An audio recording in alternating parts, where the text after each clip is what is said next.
Me habéis preguntado cómo escoger repertorio, así que vamos a hablar de ello.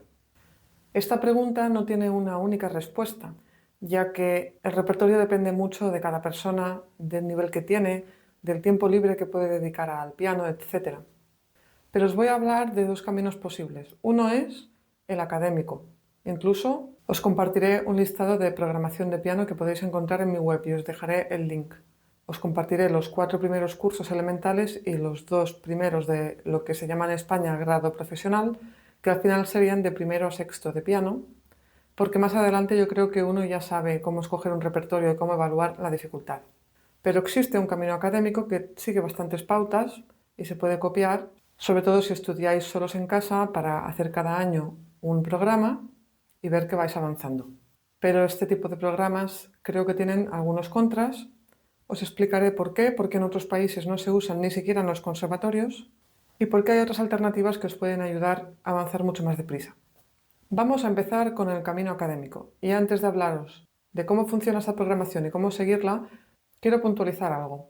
El camino académico en España ahora mismo tiene 14 cursos, 4 elementales, 6 profesionales que antes se llamaban grado medio. Personalmente creo que era la mejor manera de llamarlo, ya que el grado profesional no te hace un pianista profesional, te hace un pianista intermedio. Y luego vienen los 4 cursos de la universidad.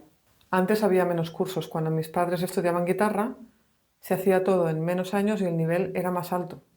Ahora es como que se ha ido diluyendo un poco y sí que es verdad que hay muchos conservatorios muy buenos y profesores muy buenos, pero en general el nivel ha bajado y los cursos han aumentado. Así que tener esto en cuenta, también que seguir estos cursos, ya que están tan aumentados, nos puede hacer ir más despacio si tenemos mucho tiempo y queremos poner mucho de nosotros, si estamos muy dedicados al piano.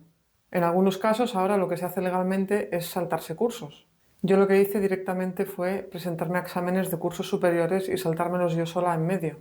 Pero si no tenéis tanto tiempo y queréis hacerlo todo de una manera muy ordenada, sin prisas y presión, va muy bien saber cómo funciona esta programación porque vosotros sabéis que si hacéis ciertas piezas cada año de cierto nivel y las acabáis bien, estaréis avanzando cada año, porque luego al año siguiente escogeréis otras ciertas piezas del siguiente nivel, acabáis vuestro repertorio y lo dais por terminado.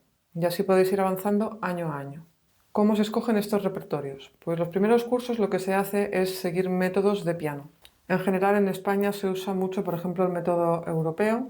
Yo con mis alumnos uso el método ruso por muchos motivos. Es un método que funciona más rápido que otros, que tiene una gran variedad de piezas y de técnicas y es muy realista. ¿Por qué? Porque cuando tocamos el piano nos vamos a encontrar todo tipo de posiciones, de técnicas y nunca vamos a estar quietos en el mismo sitio.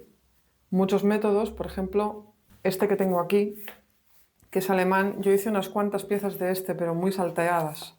Siempre tiene el mismo tipo de acompañamiento. Tiene mucho como este. La verdad es que por todo el libro se ve el mismo tipo de acompañamiento. También tiene bajo Alberti o con notas dobles. Y casi no trabaja diferentes tonalidades. Hay de vez en cuando un sostenido o un bemol. Por tanto, a mí no me parece realista, ya que en el futuro en el piano no vamos a parar quietos. La escuela rusa trabaja con muchas tonalidades, con muchas posiciones, diferentes técnicas, diferentes acompañamientos, cruzar las manos, pasar la melodía de una mano a la otra, picado, legato. Igual estamos haciendo esto,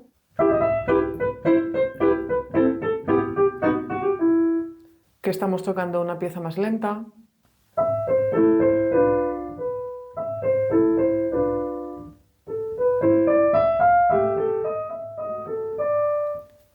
Y de repente tendremos la melodía en la izquierda.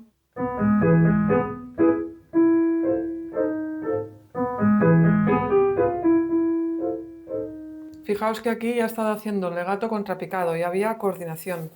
Piezas con saltos grandes.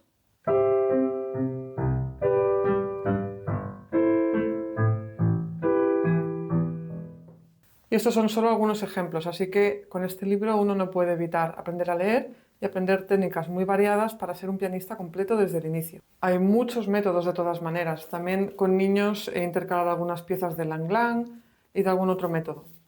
Pero este tipo de métodos no se usan mucho tiempo y de repente se empiezan a seguir ciertas pautas. Desde que empezamos a tocar el álbum de Anna Magdalena Bach, vamos a estar siempre tocando algo barroco en el conservatorio. Vamos a tocar también piezas de Händel, de Telemann, como las pequeñas fantasías.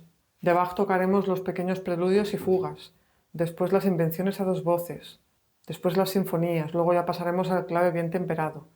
¿Por qué es tan importante tocar música barroca? Porque se construye de otra manera, nos ayuda a acercarnos al piano con una técnica muy diferente y con piezas escritas con contrapunto. ¿Y qué significa esto? Las piezas armónicas generalmente tienen, por resumirlo y simplificarlo, una melodía y un acompañamiento. Tienen la melodía y los acordes que pueden tomar diferentes formas, pero es más vertical. El contrapunto es horizontal, tiene muchas melodías juntas. Entonces, si nosotros, como expliqué en un reel una vez, solemos pensar que la derecha es más difícil porque tiene la melodía, cuando pasamos al barroco nos daremos cuenta de que las dos manos son como manos derechas. Os voy a poner un ejemplo con una fantasía de Telemann, que son más sencillas que las invenciones de Bach.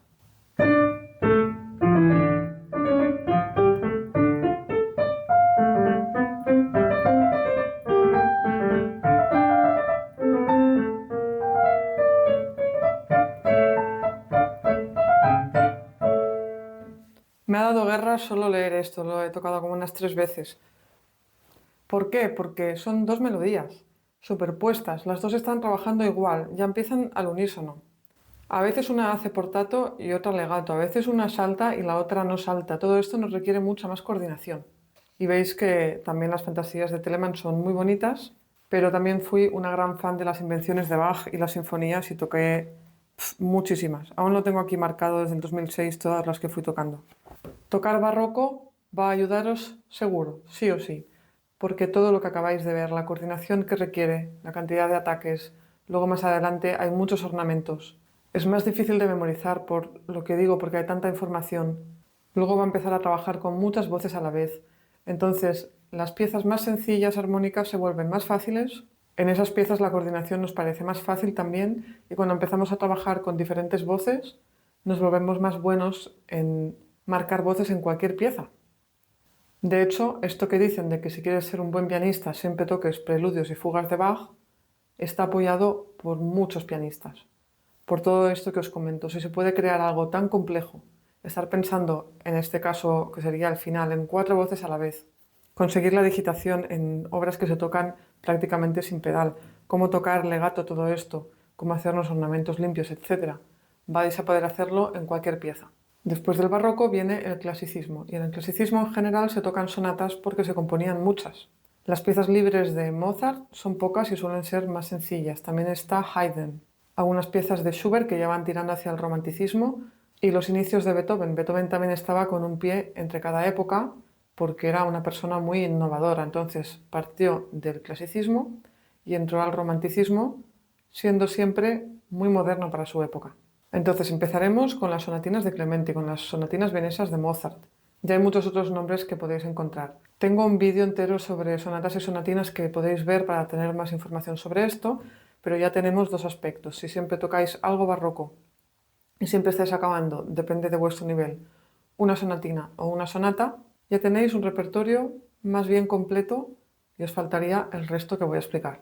Dentro de este repertorio se tocan estudios. Aquí estoy en contra de varias cosas, por ejemplo, de Beyer, Heller, al menos los libros que he visto, e incluso algunos libros de Czerny, porque cuando los estudios son muy aburridos y muy pesados, como es el caso de Beyer, y no sabéis la gente que conozco que ha dejado el piano por Beyer y que lo recuerda con odio, creo que no aportan nada. Pudiendo aprender con la escuela rusa, pudiendo aprender con pequeñas piezas de Mozart, con toda la cantidad de literatura que hay por allí, incluso empezando con una pieza más difícil, como explicaré más tarde, y montándola. ¿Para qué vamos a estar haciendo cosas tan aburridas como Beyer? Entonces, en este caso, yo suelo trabajar siempre con las mismas opus. Por ejemplo, con Czerny empiezo en la opus 261, que son estudios muy pequeñitos y son musicales. No son fáciles, pero al menos son bonitos y ayudan con la técnica. Y no soy nada partidaria de estar haciendo cosas aburridas, repetitivas, pesadas, que son antimusicales, porque estamos haciendo esto, estudiando este instrumento porque amamos la música, no porque amamos la mecanografía, sino para eso nos compramos una máquina de escribir y machacamos las teclas y ya está. Tampoco me vais a ver nunca defendiendo tocar Hanon. Yo ayudo a tocar Hanon a la gente que le gusta. A la gente que no le gusta, le digo que no hace falta tocarlo. Entonces, más adelante, cuando se sube de nivel en el piano, los estudios son muy bonitos, porque luego vais a empezar a tocar estudios de Chopin, estudios de Liszt, estudios de Rachmaninoff, y esos estudios ya son una obra clásica, con toda su musicalidad y con todos sus colores. Entonces, ¿por qué no hacer eso desde el principio? Por ejemplo, tenéis los estudios de Burgmüller de la Opus 100, son preciosos, pudiendo tocarlos para que vais a tocar algo feo, aburrido. Otro tema importante con los estudios, que estoy bastante en contra de lo que se hace en general en España. Los estudios se tienen que tocar a la velocidad original. Czerny no se equivocó cuando usó ese metrónomo. Y ahora hay todo este movimiento de que el metrónomo está mal puesto y en realidad es más lento. Pero esa teoría se desmonta muy rápido porque tenemos grabaciones de los estudiantes de Chopin y su metrónomo estaba a 60, la negra igual que el segundo del reloj. Quiero decir que si miráis vuestro reloj y veis cómo se mueve la aguja cada segundo y ponéis vuestro metrónomo en 60, esto coincide. Y con los alumnos de Chopin también coincidía, así que no hubo ninguna cosa extraña que pasó en ningún momento de la historia en la que todo el mundo tocaba más lento y ahora estamos todos locos y tocamos deprisa. Y Czerny, cuando puso esas marcas, tocaba así de deprisa. Esos músicos eran así de buenos, nos guste o no nos guste. Beethoven era un genio, y lo digo porque Czerny fue su alumno. Ganaba competiciones de improvisación, hacía lo que quería. Pensad que también esos pianos eran más pequeños, las teclas tenían menos recorrido y eran más fáciles de bajar y subir. O sea, se tocaba de una manera más ligera. Entonces no hay motivos para pensar que teníamos que tocar más despacio. Y esto lo digo porque Czerny es útil a la velocidad que está escrito.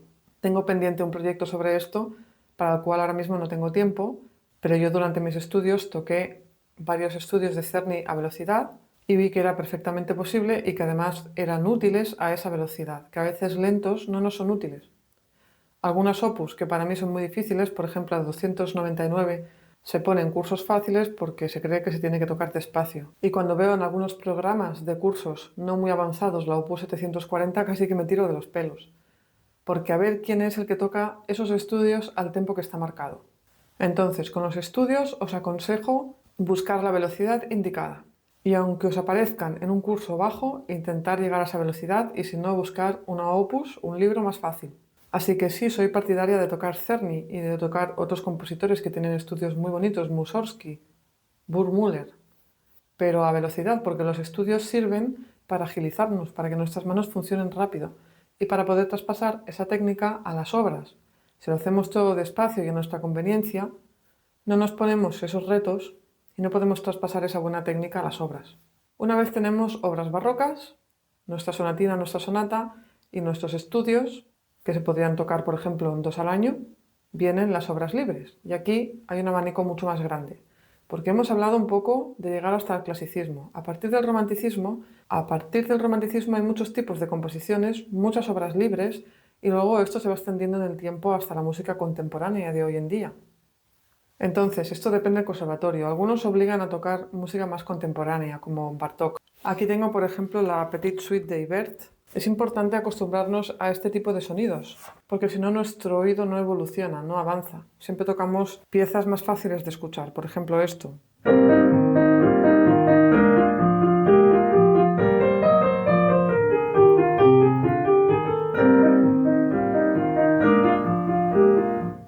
La toqué hace 20 años, la tendría que volver a mirar para escoger la digitación porque tal vez habéis visto que he hecho algo un poco raro. No son piezas fáciles de leer, suben mucho el nivel de lectura y nos acostumbran hasta a toda esta armonía que es diferente. Esa también la romanza, que también la toqué.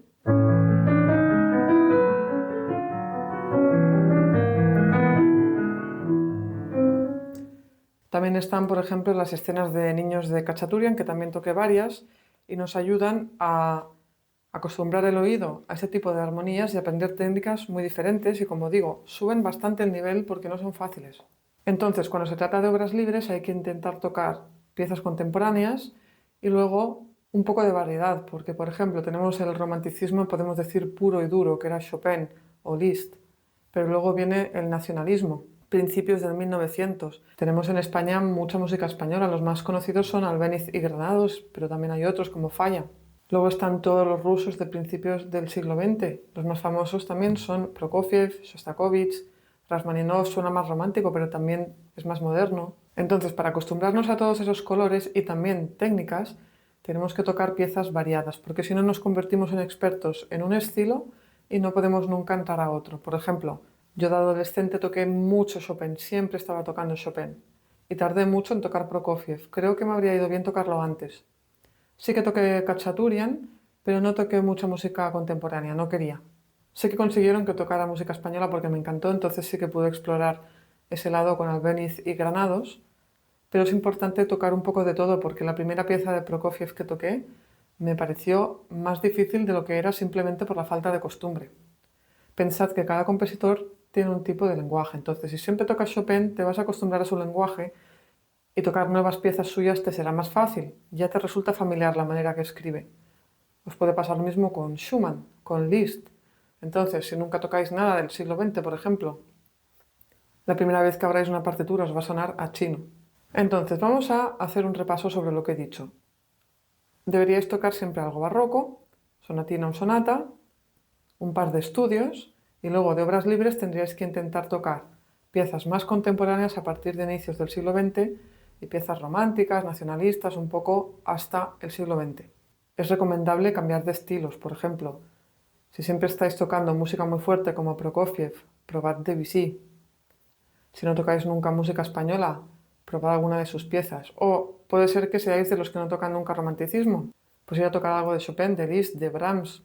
Si siempre tocáis música muy lineal con acompañamiento, que es más como una voz con acompañamiento que puede ser Debussy o Chopin, buscad música que tenga una manera de escritura más orquestal, por ejemplo Schumann, que es más denso. Prokofiev, Shostakovich. Otro tema muy importante, creo que es muy importante tocar Beethoven. Para mí personalmente me parece un antes y un después, porque es complicado, es único, hay que tener muy buena técnica, esto lo explico mucho a mis alumnos. Beethoven no se queda con un tema ni con un estilo. Tocar una sonata suya significa que vas a tocar una parte coral, una parte con notas repetidas, una parte con octavas, una parte con esto, una parte con lo otro. Y todo eso lo tienes que unificar y hacerlo homogéneo. Además tiene sonatas muy largas, de 20 y pico minutos a media hora o más, y todo eso hay que trabajarlo, montarlo y memorizarlo. Me parecería difícil pensar que pueda haber un pianista completo que no haya tocado Beethoven. Y si estáis pensando en Mozart, pues Mozart lo encuentro aún más difícil porque es muy puro. Por ejemplo, podéis empezar una sonata con notas repetidas. Luego, acabado un rato, tendrá escalas.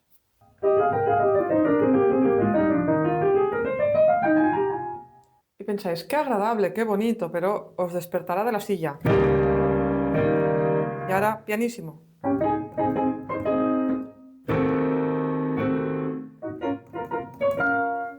En algún momento u otro vais a encontrar una parte coral.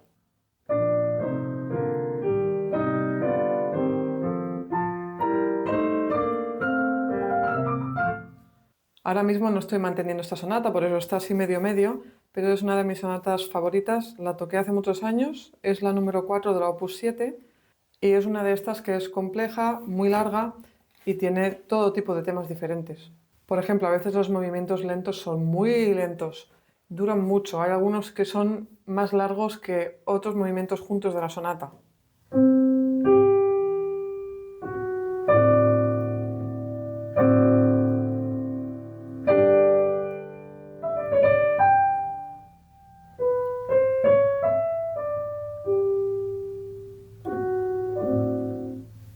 Luego podéis tener un alegro muy alegre.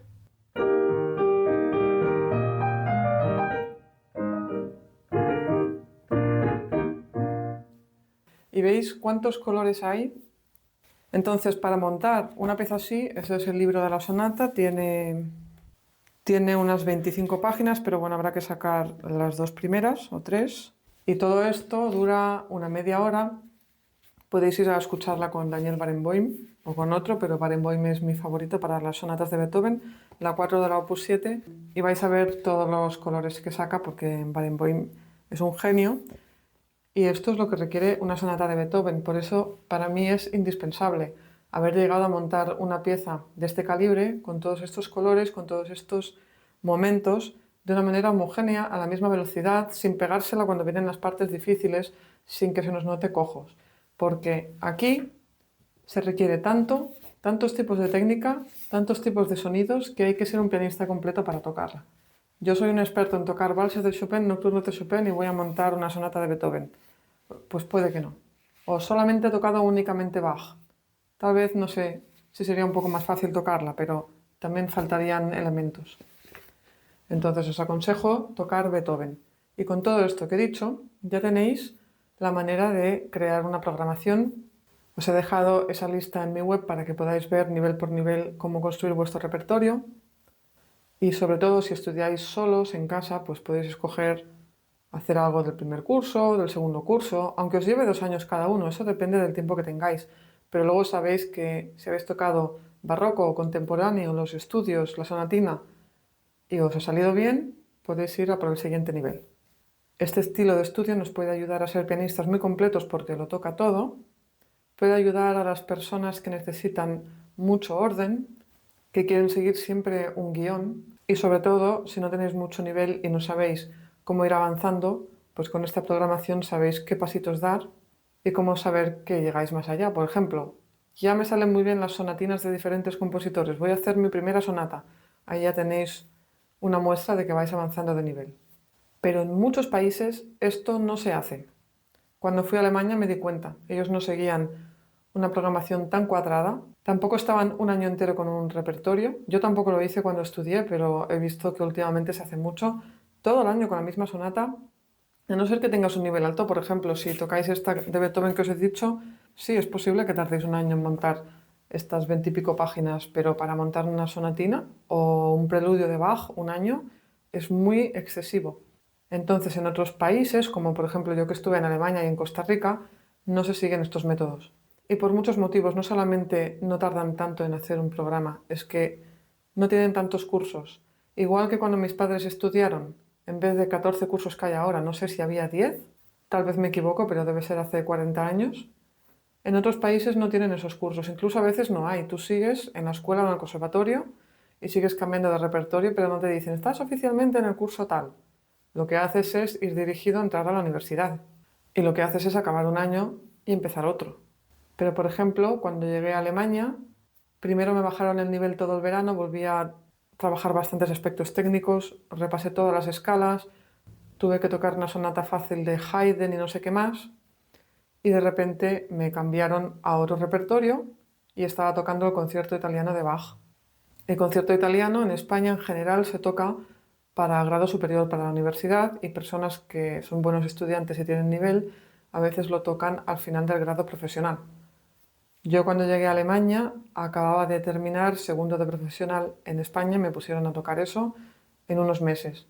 Estuve trabajando también algunas piezas libres, luego en un mes montamos un programa con un oboísta para una competición y ganamos primer premio y esas cosas se hacían muy rápido. Además yo me dedicaba solamente a estudiar, no hacía nada más que estudiar piano. Me levantaba temprano, pasaba por la panadería alemana a comprar mis pastas y me iba a un piano de cola que me dejaba una familia a estudiar, a estudiar, a estudiar y luego a clases. Entonces claro que se avanza mucho más rápido. Y si alguien me hubiera dicho, no, no, no, tú no puedes tocar el concierto italiano, no puedes empezar a pensar en estas piezas. Luego empecé a probar el Allegro de concierto de Granados, que lo toqué cuando volví. No, porque tú has hecho estos cursos y tendrías que estar tocando esto. Pues me habrían frenado muchísimo. De hecho, el siguiente profesor que tuve en España me intentó frenar y dejé de ir porque realmente no te están intentando ayudar. Están intentando seguir su raíl. Dicen, no, las cosas son así, no salgamos de que las cosas son así, los programas son así, se hace curso por curso. Bueno, pues los músicos que os gustan, los grandes concertistas, si hubieran hecho curso por curso, no habrían llegado a tocar lo que tocan a edades muy tempranas. Y en Alemania esa era la mentalidad. Se veía gente más joven tocando mucho más. Y en Costa Rica mucho más. Ya he hablado varias veces de que había conocido prodigios allí, de que entrabas en la escuela y oías conciertos para piano y orquesta, estudios de Liszt, todo tipo de piezas que ni las oías ni hablabas de ellas a veces en España. Pero eso funciona porque quitan los límites. Entonces, si aparece una persona que tiene mucho tiempo y tiene mucho talento y dice, ¿sabes qué? Quiero tocar la balada 1 de Chopin. Y el profesor tiene recursos, le ayuda. A no ser que sea un salto tan exagerado que no pueda, ¿no? Pero en muchos casos se puede y entonces hay dos maneras de subir de nivel. Siguiendo pasito, pasito, pasito, pasito o de golpe hacer un salto y bajar. Y esto funciona, se hace en muchos sitios, en Estados Unidos también. Y aquí es como que se le tiene un poco de alergia, no sé yo si es para que todo el mundo siga los cursos por motivos económicos, para no mover toda la programación educativa, que en España está muy obsoleta de hace mucho tiempo y no se revisa, pero funciona. Yo también lo pude hacer porque en la escuela donde estuve al principio en España me dejaban hacer esas cosas. Cuando hice el primer examen de piano, toqué un vals de Chopin que en ese entonces no estaba en ese curso, el uno de la Opus 69. No sé si ahora tal vez sí que lo ponen para cuarto de elemental, pero a mí me apetecía tocarlo y luego cuando quise tocar Sevilla de Albéniz me dejaron tocar Sevilla de Albéniz. Eso fue a cabo de 2 años. Y cuando quise tocar el nocturno número 2 de Chopin me costó mucho la izquierda, pero me dijeron, bueno, pues pruébalo. Y lo llegué a tocar. También a veces conozco a un chico estadounidense que le apetecía tocar la campanela y en su primera audición de piano tocó la campanela, pero es que además la tocó bien. No tenía ningún tipo de estas limitaciones ni estaba en la escuela que dijera, no, porque yo tengo que seguir la programación y no sé cuánto tiempo lleva tocando el piano, 3 o 4 años tal vez, pues si es el tercer año tengo que hacer esto, no puedo hacer la campanela, es imposible. No lo pensó, simplemente la sacó y tiene mucha facilidad. Imaginaos que a esta persona la castran y le hacen estudiar 10 años antes de tocar la campanela, todo ese tiempo perdido, tal vez hasta le matan la motivación. Entonces ahora os voy a hablar de esta alternativa, que sí que la recomiendo con un profesor. Tenéis que tener a alguien que os acompañe para no haceros daño, para aseguraros de no dejar ninguna laguna importante por en medio, para aprender la técnica correcta, que se trata de fijaros en las piezas que más os motivan, las que os mueven de verdad, que mueven vuestras emociones, y sin fijaros tanto si os parecen imposibles o no, empezar a subir el nivel. Con esto no digo que ahora todo el mundo se vaya a tocar sonatas de Prokofiev cuando están tocando el álbum de Ana Magdalena Bach. Pero, por ejemplo, tengo una alumna que vino a mí tocando un preludio de Chopin de 4 voces y le dije, si supieras lo difícil que es, no lo habrías tocado. Lo sacó porque le gustó, porque nadie le dijo, tú estás loca, ¿cómo vas a tocar un preludio que tiene 4 voces? No vas a poder. Sí que lo llegó a tocar y luego le bajé a las invenciones de Bach para acabar de pulir aspectos, pero eso no quita que ella lo sacó y que ahora las invenciones le llevarán menos tiempo porque ha tocado un preludio de 4 voces. Entonces, que estáis aburridos tocando piezas de tercero de elemental y decís, quiero tocar un vals de Chopin, pues ir a por el vals de Chopin. Que estáis con vuestros primeros valses de Chopin o preludios, pero es que os morís de ganas de tocar un nocturno. Empezar a sacar el nocturno. Empezar a sacar esa pieza de Bartók, esa pieza de Schumann que os gusta. Porque a veces subir el nivel así, digamos que estáis en este nivel y lo subís así. Cuando acabáis de este, que tal vez os lleva mucha guerra y la pieza nos va a sonar de la manera más controlada y perfecta, volveréis atrás y estaréis aquí, ya no estaréis aquí.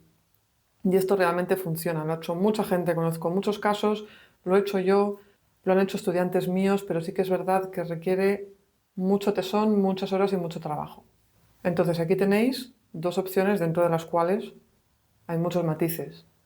Si tenéis mucha pasión, tenéis tiempo, un buen piano y queréis subir el listón, subirlo porque luego cuando lo bajáis estaréis más arriba. En este caso os aconsejo tener acompañamiento de un profesor, aunque sea de vez en cuando, para que revise que no os estáis haciendo daño o haciendo alguna barbaridad. En el otro caso, si no tenéis tanto tiempo o si preferís que se siga una programación, que todo esté ordenado y categorizado, seguir el camino típico de los conservatorios, ir haciendo vuestra sonatina, vuestra sonata, algo barroco, algo contemporáneo y seguir ese orden. Entonces, con esto quiero decir que por experiencia os puedo confirmar que el camino académico puede ser muy lento y que ese miedo de que nos queden lagunas lo podemos desechar porque en otros países son mucho más buenos precisamente porque no hacen este camino tan lineal y con tantos pasitos por en medio por los que hay que pasar. La mejor manera de aprender es con la motivación, buscando lo que a uno le apasiona, sin pasarse de la raya. O sea, hay que tener en cuenta que no se vaya a un nivel tan alto técnico que nos hagamos daño o que sea imposible de leer y trabajar la teoría que nos encontramos en esas piezas que muchas veces nos va a completar gran parte del currículum teórico y luego podemos hacer un poco de teoría aparte, pero en general mucho mejor dentro de la clase de piano. Así que este es mi vídeo sobre cómo escoger repertorio. Tal vez no es el que esperabais. He sacado algunos temas que pueden ser un poco controversiales, pero vuelvo a repetir, lo digo por experiencia y lo he visto durante muchos años. Os animo a evaluar qué sería lo mejor para cada uno de vosotros, dependiendo del tiempo que tengáis, y siendo realistas. Tampoco os presionéis y os exijáis mucho si no tenéis tiempo, porque eso solo os llevará a frustraros. Pero es importante que sepáis que hay varios caminos, especialmente si me escucha alguien que se quiere dedicar, que sepáis que se puede ir más deprisa y no hay que tener miedo de perder nada. Al contrario, hay que tener miedo de estancarse. Y cada persona es un mundo, hay que adaptar el estudio y el aprendizaje a cada uno, a lo que se sienta más cómodo, a lo que le dé más seguridad, y por eso tenéis tantas opciones. Si os ha gustado este contenido, os animo a suscribiros, ya que solamente estoy empezando en YouTube y tengo muchísimo más por compartir. Y si os gustaría saber más sobre mí o sobre mi trabajo, tenéis mi web en la descripción y en el comentario fijado. Tengo una escuela comunidad online con vídeos exclusivos como este de YouTube, pero específicos de muchos temas como técnica, como interpretación, repertorio, cómo estudiar. Y están todos en esta comunidad. Es bastante nueva, está empezando, así que ahora está a muy buen precio y con 7 días de prueba. También doy clases 1 a 1, de 30, 45 o 60 minutos. Y luego tengo mi PDF sobre cómo estudiar obras clásicas para piano. Todo esto lo podéis encontrar en mi web. Gracias por mirar este vídeo hasta el final y nos vemos en el siguiente.